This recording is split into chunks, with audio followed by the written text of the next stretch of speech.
Hello, good evening. My name is Avalon. I'm an artist, writer, and resident of Freedmen's Town, and I'm the creator of Poems for Their Future. This program is a creative response to the Theaster Gates, The Gift and The Renege exhibition. So the title, Poems of Their Future, was borrowed from one of Gates' sculptures, those red bricks over there, red books over there. It inspired me as I thought of the artistic vibrancy and historical resilience of Freedmen's Town that I wish to see persevere for its future. Freedmen's Town has been a victim of erasure, but part of tonight's purpose is to demonstrate that its creative legacy is everlasting. As a girl raised in Freedmen's Town, this program is very near and dear to my heart. The Contemporary Arts Museum first approached me about this collaboration back in May, and I left for an 8-week fellowship in Nairobi, Kenya in June. So all summer long, I've been emailing and meeting and rehearsing over Zoom calls at 10 p.m. East African time, but it's all been worth it as I've had the most incredible team to help me bring these visions to life. So I landed back in Houston a week ago, and it has been most fulfilling to be back home and celebrating my home in the way I know best, through poetry. I've had a passion for writing ever since I was a child, and I find poetry to be a special form of storytelling as it can take on many different perspectives, interpretations, and emotions, which really suits telling stories of Freedmen's Town because this place contains a multitude of histories and possibilities.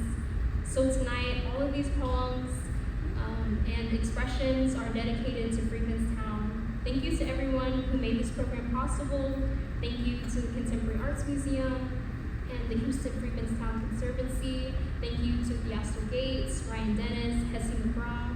Thank you to Yet and Police for all of your help making this happen. Thank you to my mentors, Mish and Sharonda, for your continuous support.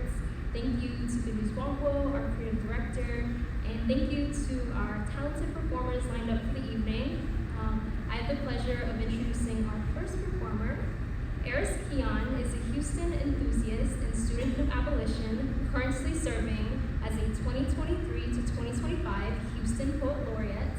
She was ranked number 2 at the 2023 Women of the World Poetry Slam and ranked number 1 with her team Smoke Slam at the 2024 Southern Fried Poetry Slam. So please give a warm welcome to Aris Kian.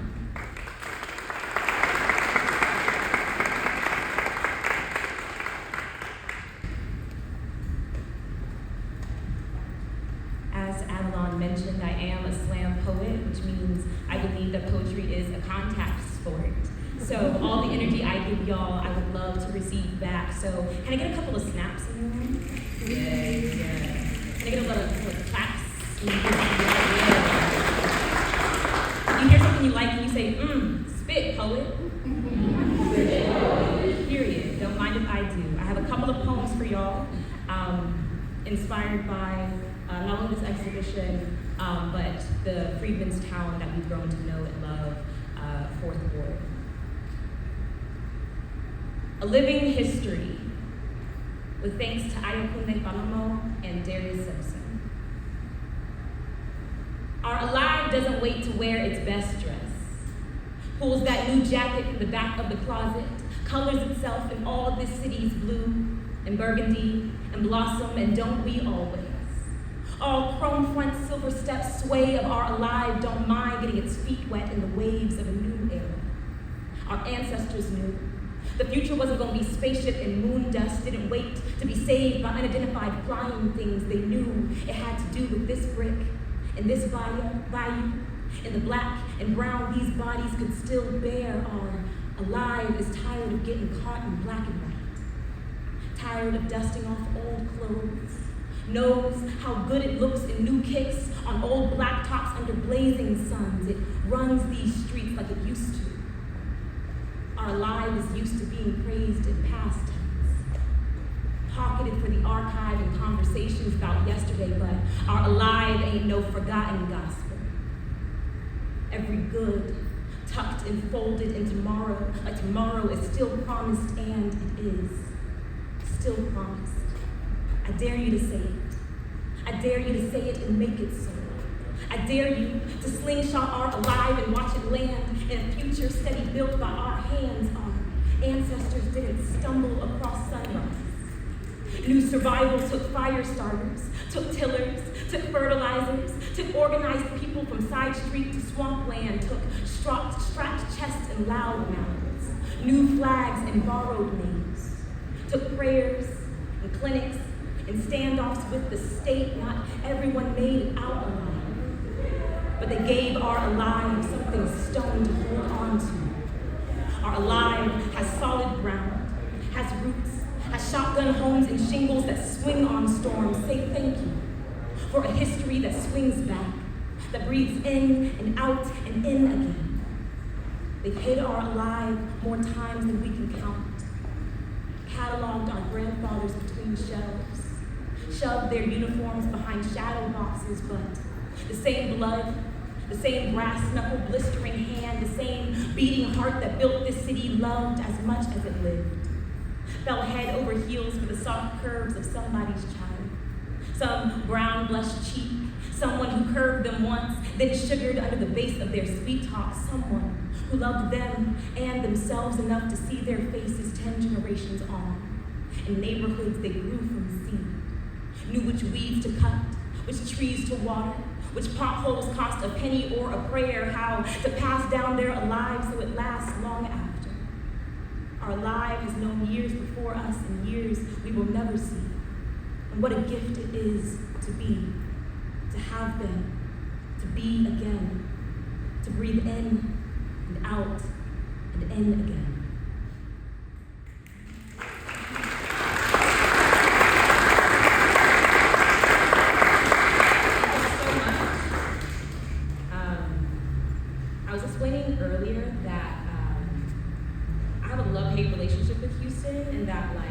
The only one who can talk mess about Houston, you know what I mean? Somebody from Dallas comes and I'm like, hey, you can't say nothing about Houston.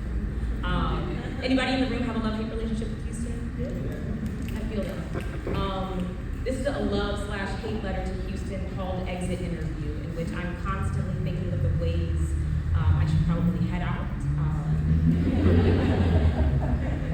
And there are always going to be a million reasons.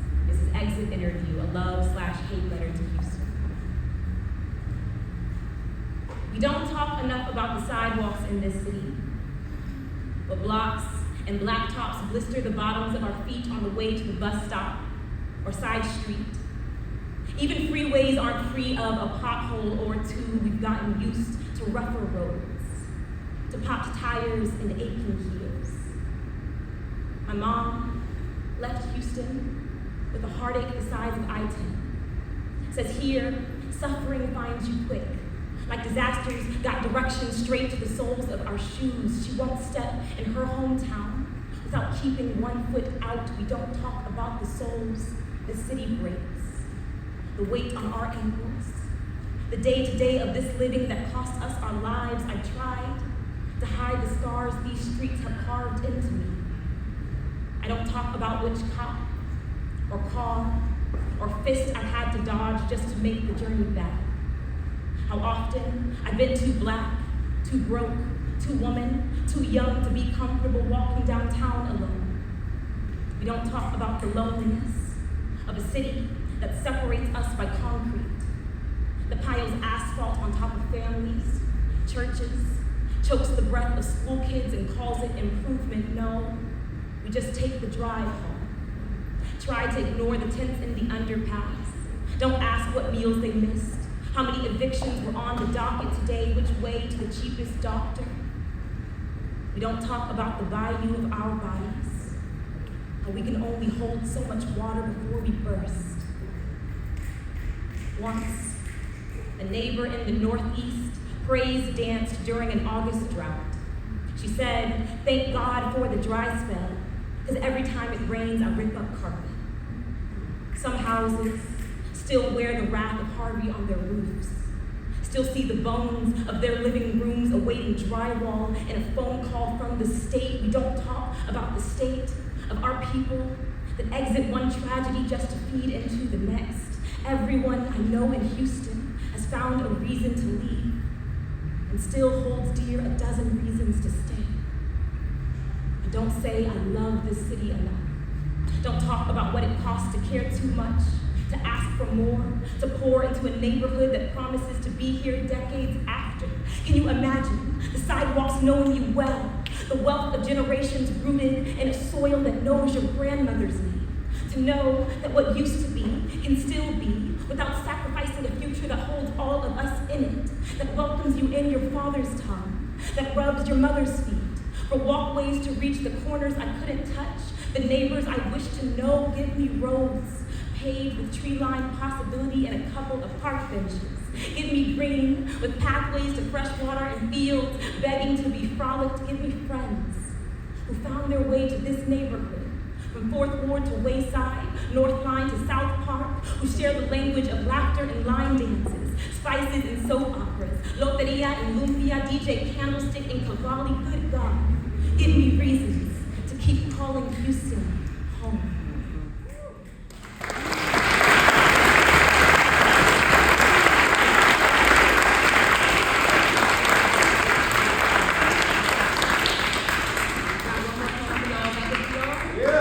Period. Can y'all repeat, we will save ourselves? We will save ourselves. You repeat it one more time. We will save ourselves. We will save ourselves. This is we will save ourselves, an ode to 4th Ward.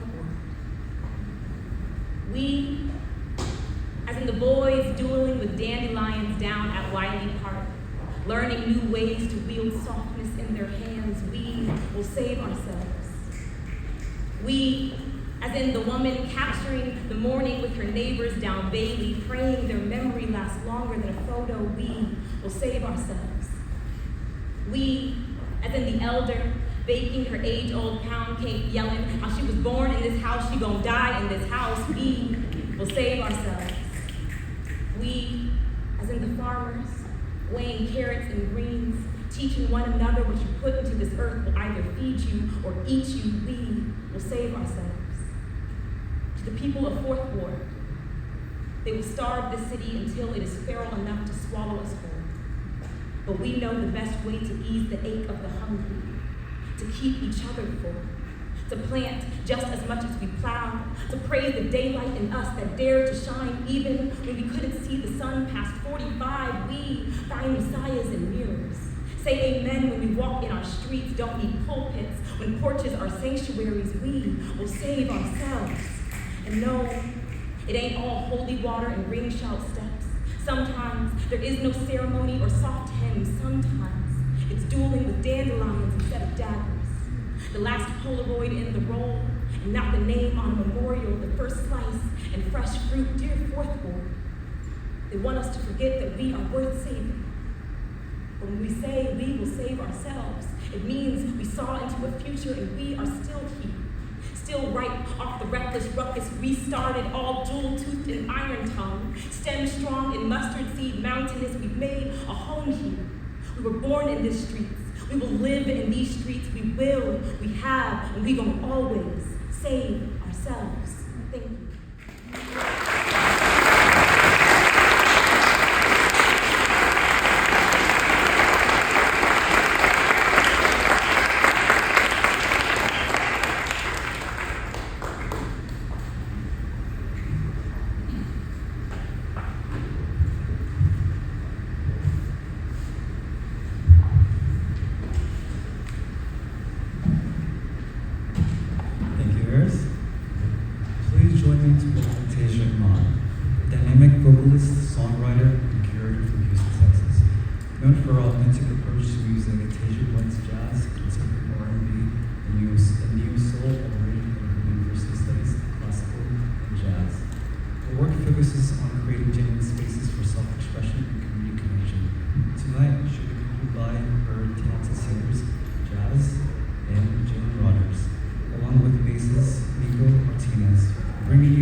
daylight is no more. Where the shining moon glistens over shining waters, and the cities built by our sisters and our brothers flourish with the help of each other. Yes, this is where my community is. None other like that freedom found when the trumpets blow. Feet can't help but to touch the ground.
How y'all feeling? Good?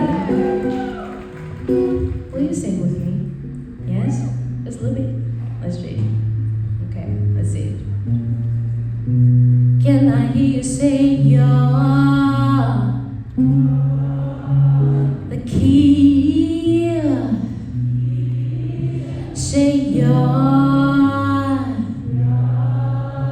the key.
you've got all your answers, 'cause you're the key that keeps on giving.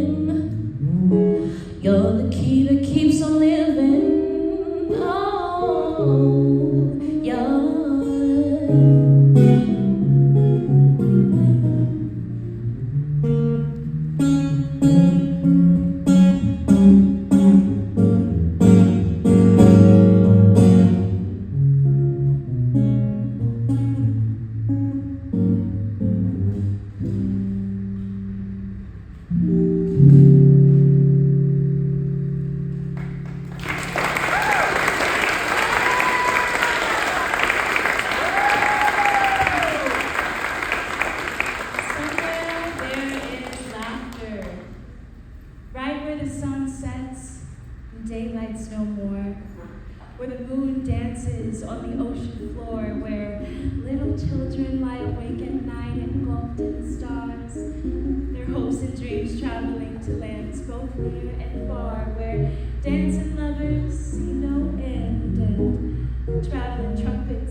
Thank you, Tasia, Nico, Jazz, and Jalen. That was amazing.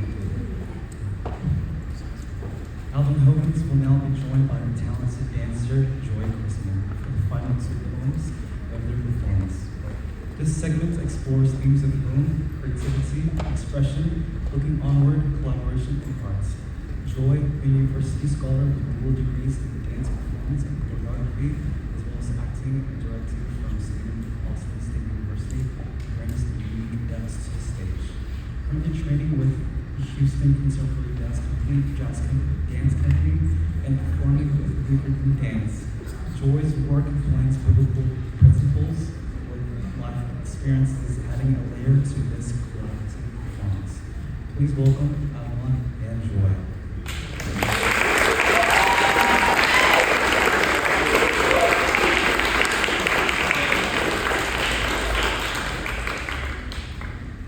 Poems of their future. Hello, my name is Bethel, and I'm a girl raised in Fourth Ward. I live behind a church with no steeple and write poems for the people who knew these roads as red without having to read them. I learned my home was sacred when it started to disappear. But what is Black history if not erased and forgotten? I've started writing poems for the future. Because the past is newly fascinating and the present is unpreserved. This place has been prodded at and profited off of so much that it's no longer a place, just a buzzing word. The motherboard, it hums. A story reduced to the retelling of June 19th over rumbling Pan-African drums. One of my poems for the future is about a giant party. We eat, we dance, we laugh and sing. Children run and play until it's almost too dark to see a thing, but not too dark to walk back home, because these half-patched up streets of potholes and bricks are childhood quilts that we all fondly know. We all know where to go. No stars to lead the way, but the downtown skyline's flat face, lending busy city lights to a neighborhood that already glows. Freedmen's Town is a gift. The city reneges on our presence. If Black history was meant to be erased, then it was meant to be rewritten in its rightful essence.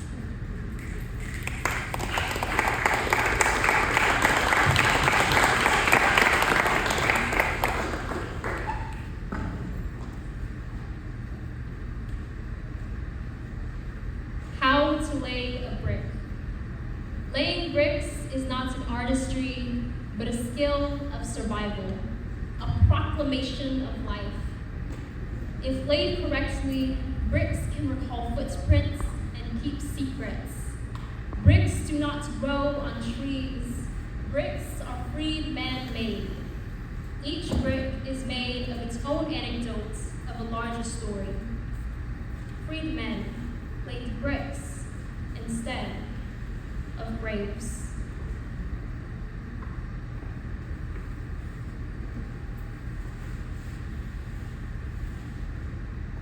First, you mold a shape out of cement and lament. Next, you stack your declarations of freedom to build a town out of a eulogy, or a eulogy for a town dedicated to the freedmen who weren't free. Built for the books written but never read, the white envelopes engulfed in flames. The fire will never satiate its hunger, and the hungry will never hydrate its burn. Rampage rumbles and crows crowd. But what are we if not soldiers against spirits haunting man-made towns? Home isn't at the points of a compass, but the hands of a clock. And don't be fooled, home is not a land handed from man to freed man. Home is a battle and a face. And although it is called home, if it is of this world, home is not safe.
roots have been severed, new leaves will grow.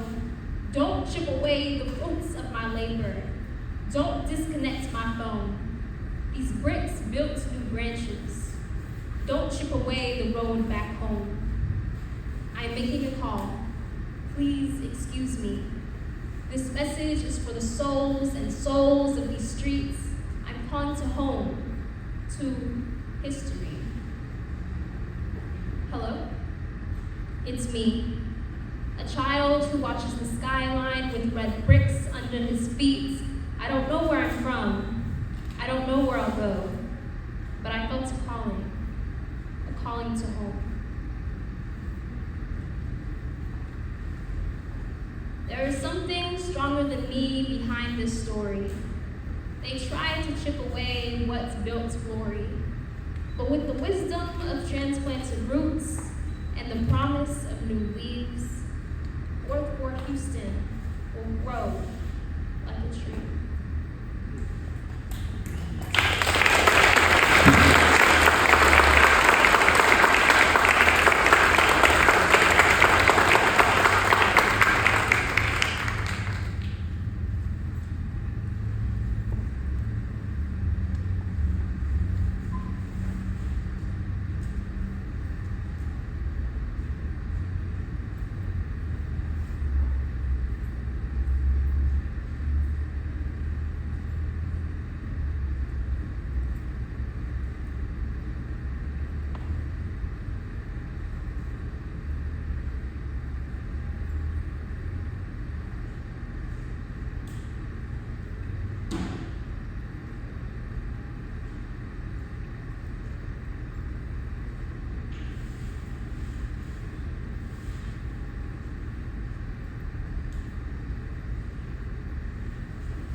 And that concludes our program, Poems of the Future.